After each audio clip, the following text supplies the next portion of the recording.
My mother-in-law forced me to wear her 50-year-old gown on my wedding day. Warning, your husband loves this dress refuse, and you'll face the consequences. But when I arrived at the ceremony, she was stunned and shouted, "What the hell are you wearing?" My shocking response left her speechless.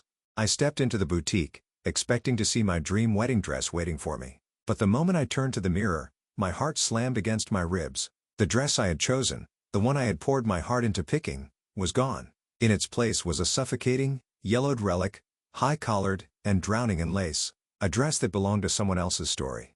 Behind me, Gloria's voice cut through the silence like a blade. "Isn't it magnificent? 5 generations of Hargrave brides have worn this. Nathan will be so pleased." My throat tightened. This wasn't just a dress. This was a message. A warning. Gloria wasn't planning a wedding. She was planning my obedience. And in that moment, as the fabric constricted around me, I knew, if I didn't fight back now, I would lose more than my wedding. I would lose myself. I stepped into the boutique, my heart pounding with excitement. This was supposed to be my final wedding dress fitting, the moment I had been dreaming of for months. But, as I turned toward the mirror, the sight before me sent a chill down my spine. Instead of the elegant, modern gown I had carefully chosen, I was trapped in a suffocating, yellowed monstrosity of lace and high collars. The dress felt heavy, restrictive, like a relic from a century-old photograph. Behind me, Gloria stood tall, her lips curled into a satisfied smile. "Isn't it magnificent?" she mused, clasping her hands together as if she had just gifted me the crown jewels. 5 generations of Hargrave brides have worn this dress. Nathan will be so pleased to see you honoring our family's traditions. I met the boutique owner's eyes in the mirror, silently pleading for an explanation. She quickly looked away, suddenly very interested in adjusting the hem of the outdated gown. I didn't need to ask, I already knew the answer. Gloria had orchestrated this. She had used her influence, her money, her intimidating presence to ensure that my chosen dress was replaced with this relic of control. I swallowed hard, forcing my hands to remain steady even as my skin prickled with anger. "Where's my dress?" I asked, my voice even, though my stomach twisted with unease. Gloria waved a dismissive hand. "Oh, I had them send it back. This one is so much more appropriate for a Hargrave wedding. That modern thing you picked looked more like something for a cocktail party than a proper church ceremony." I clenched my fists beneath the layers of stiff fabric. This wasn't just about a dress. This was about control. A message, loud and clear, that my choices, my voice, meant nothing in this family. I reached for my phone, prepared to call Nathan, but before I could dial, Gloria's manicured hand shot out, gripping my wrist with surprising strength. "Don't bother Nathan at work with such trivial matters, dear." Her voice was sweet, but her nails dug into my skin. "He trusts my judgment when it comes to these things." And that's when I saw it. The glint in her eyes, the slight twitch at the corner of her mouth. Triumph. She wasn't just replacing my dress. She was reminding me of my place. I took a slow breath, unclenching my jaw, and forced a smile. "You're right, Gloria," I said smoothly. "Why don't you give me a moment alone to appreciate the details of this beautiful dress?" She hesitated, probably sensing something in my tone, but social graces won out. "Of course, dear. I'll just be outside." The moment she stepped out, I turned back to the mirror, pulling out my phone. I snapped photo after photo. Every yellowed seam, every outdated embellishment, every inch of this ridiculous, suffocating reminder of my lack of control. Then, I opened my messages and typed quickly. "Me. You won't believe what she's done now. Meet me at Joe's in 30. Bring wine." Ivy's response came almost immediately. "I'm on my way. Tell me everything." I took one last look at my reflection, then straightened my posture. If Gloria wanted to play games, she was about to learn that her future daughter-in-law knew how to play them too. The difference?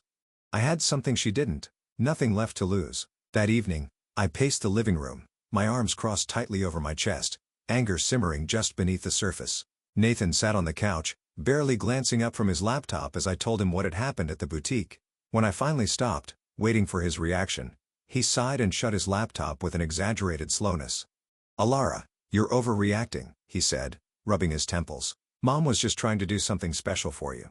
I let out a sharp laugh, disbelief cutting through my frustration. "Special, Nathan?" She completely disregarded my choice and had my dress replaced with that antique horror show without even telling me. "Do you know how much time I spent picking the perfect dress? And you think I'm overreacting?" Nathan shifted uncomfortably. "Look, you know how important traditions are to her. Maybe we can compromise. Wear her dress for the ceremony and change into yours for the reception." I stared at him, waiting for some sign that he was joking. "You want me to just go along with it? To reward her for steamrolling my decision like it didn't even matter?" My voice was rising now, but I didn't care. Before he could respond, my phone buzzed. A message from Gloria. Darling, I've taken the liberty of revising the guest list. I've added a few essential family friends.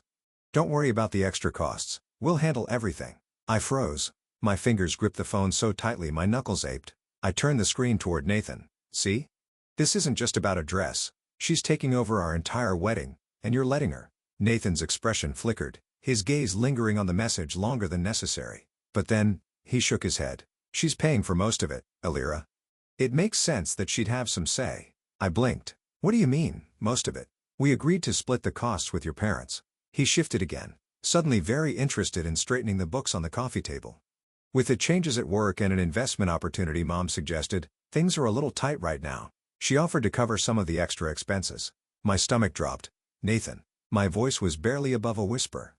How much do we owe your mother? His silence told me everything. I let out a shaky breath, sinking onto the armrest of the couch. Gloria hadn't just meddled with my dress. She had bought the wedding right out from under us. Bought control over us. She doesn't want to help, Nathan, I said quietly, shaking my head.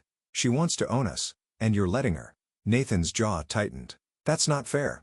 I looked at the man I was supposed to marry, the man who had just admitted his mother was financing our wedding, rearranging our guest list, dictating what I would wear, and now had him financially trapped. And he still didn't see it. I wasn't just fighting for my wedding anymore. I was fighting for my future. Gloria swept into our living room like she owned it, her designer heels clicking against the hardwood floor. She barely glanced at me before setting a thick binder on the coffee table.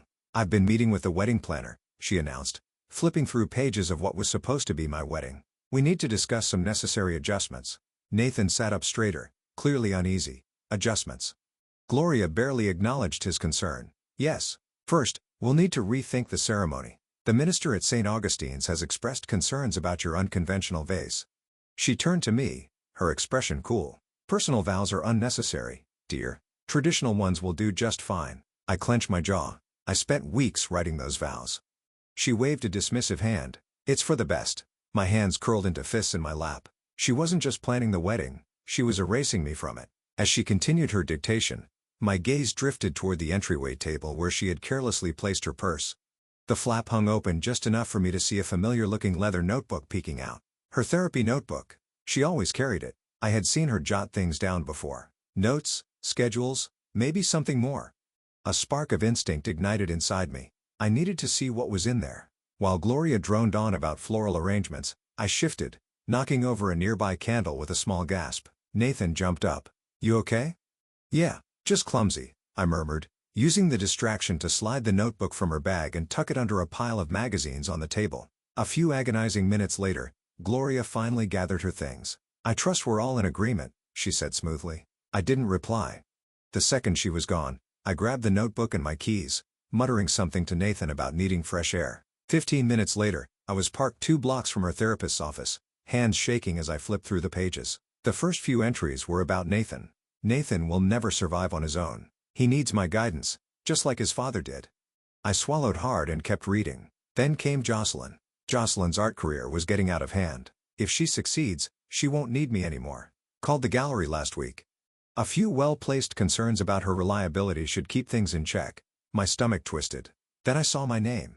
This girl is filling Nathan's head with dangerous ideas, independence, boundaries. I must eliminate her influence before it's too late. The air in my car suddenly felt too thick. My phone buzzed. Nathan. Mom is worried about her missing notebook. Have you seen it? I stared at the message, my pulse pounding. Gloria wasn't just overbearing. She wasn't just controlling. She was actively sabotaging the lives of the people she claimed to love, and now she knew I had proof. I sat in my car, gripping my phone, the notebook still open on my lap. My hands trembled as I scrolled through the damning entries, bile rising in my throat. I needed someone to believe me. Someone to see what I saw. I called Jocelyn. She answered on the second ring. Hey, Alara, what's going on?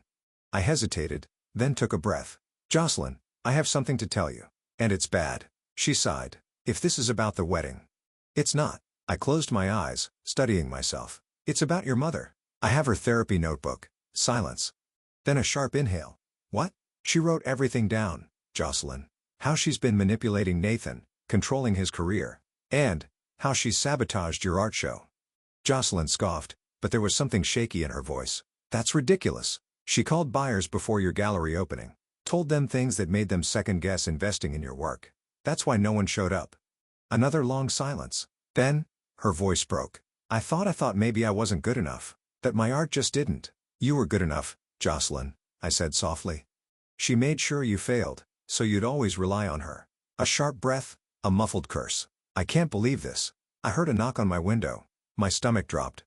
Nathan. His expression was unreadable, his jaw set. I lowered the window, still clutching the notebook. Give it back, Alara. His voice was eerily calm. I shook my head. Nathan, please, read it. See what she's done to you. To Jocelyn. She told me you stole it, he said, his voice tightening. That you're making things up to drive a wedge between us. I sucked in a sharp breath. Nathan. It's all in here. Her words. She admitted to controlling your job offers, to tanking Jocelyn's career too. He cut me off. You had no right to take her private thoughts. I laughed bitterly. Private thoughts?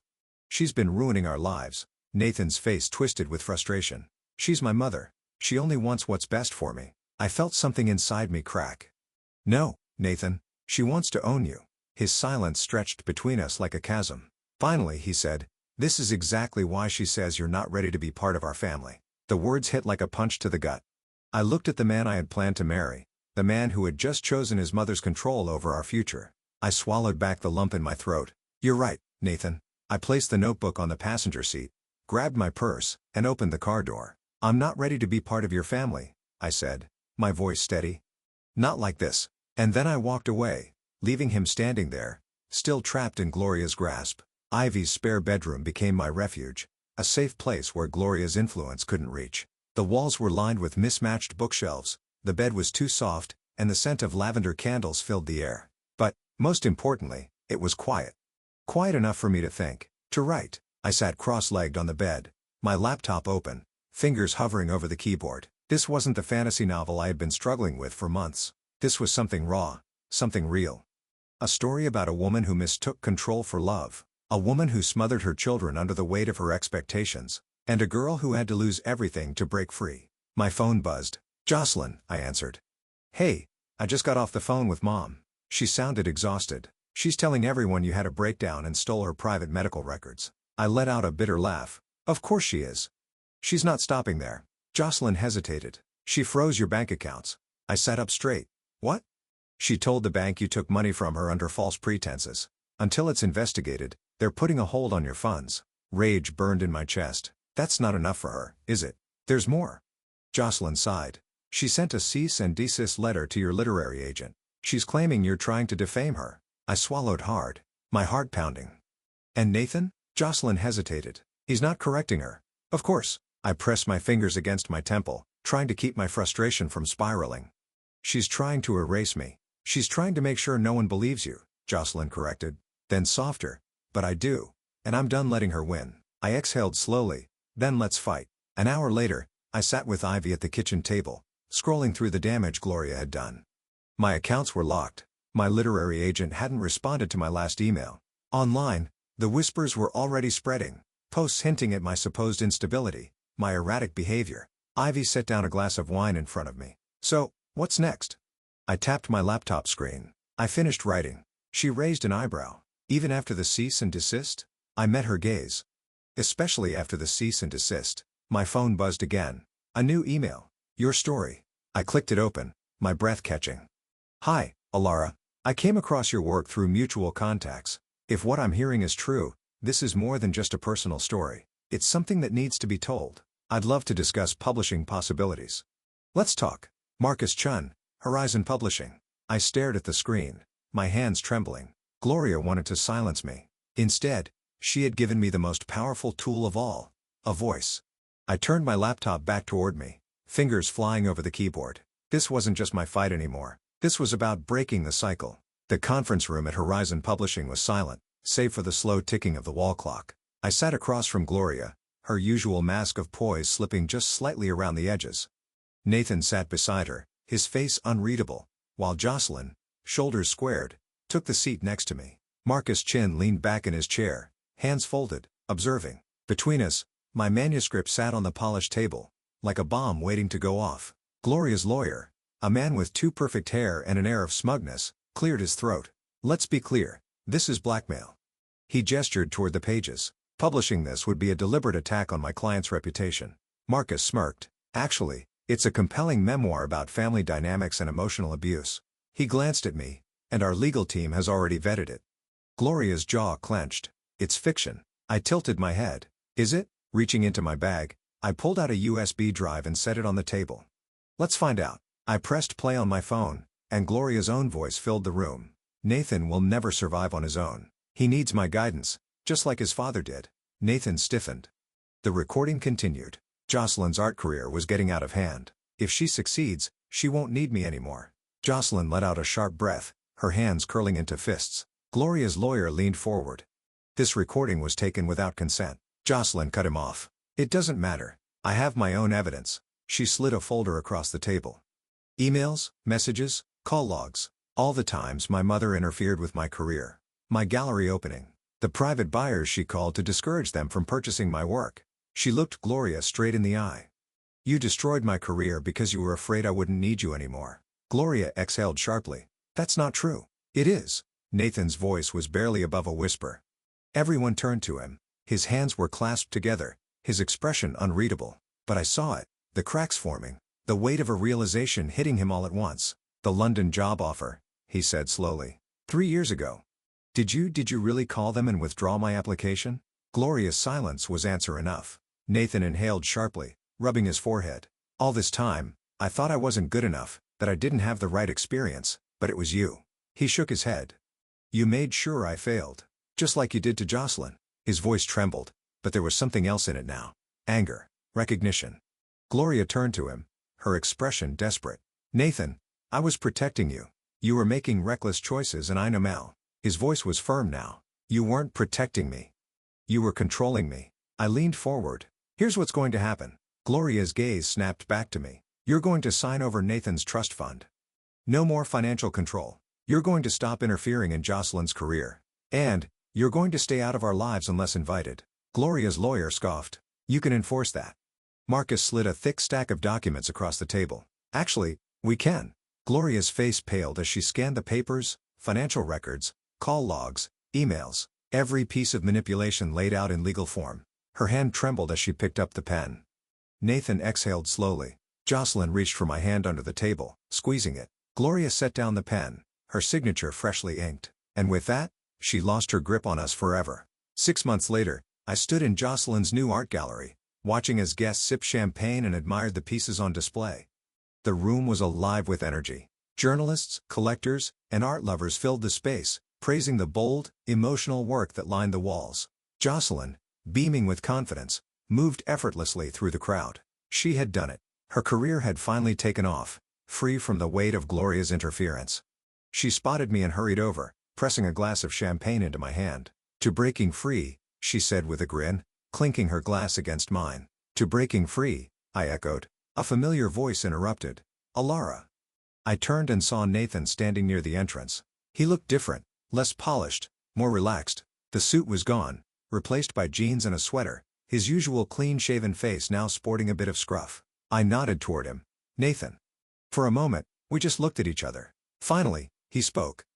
Read your book. I let out a small breath. Strings, a story of love, control, and breaking free had become a bestseller, stirring conversations about family dynamics, emotional abuse, and the invisible strings that some parents use to control their children. Nathan rubbed the back of his neck. It made me realize a lot. About Mom. About myself. He sighed. I quit the family firm, got a job at a startup. It doesn't pay as much, but for the first time, I actually like what I do. I studied him, searching for any remnants of the man who had once dismissed my concerns, who had once chosen his mother's control over our future. But that man was gone. I gave a small nod. I'm glad, Nathan. Really. He hesitated, then reached into his pocket. I wanted to give you this. He placed a small envelope in my hand. Curious, I opened it and pulled out a check, enough to cover my half of the wedding expenses. Attached was a simple note. To restore your independence. No strings attached. I swallowed hard. It wasn't an attempt to win me back. It was an apology. Before I could say anything, my phone buzzed with a new email. Marcus Chen. I scanned the subject line, and my heart skipped. International book tour proposal. London, Paris, New York. I exhaled slowly, a smile tugging at my lips. This was it. My next chapter. Jocelyn peered over my shoulder. Big news. I turned my phone toward her, and her eyes widened. Alara, this is huge. I laughed, shaking my head in disbelief.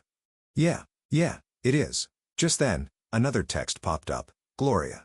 I stiffened, but as I read the message, something softened inside me. I started real therapy. For the first time, I'm listening instead of controlling. I hope, one day, you can forgive me. But no matter what, I'm proud of what you've done. You were right. Love shouldn't come with strings. Gee. I tucked my phone away, turning back to the party. I wasn't sure if I would ever forgive her, but for the first time, I knew that I didn't need her apology to move forward. I had already won.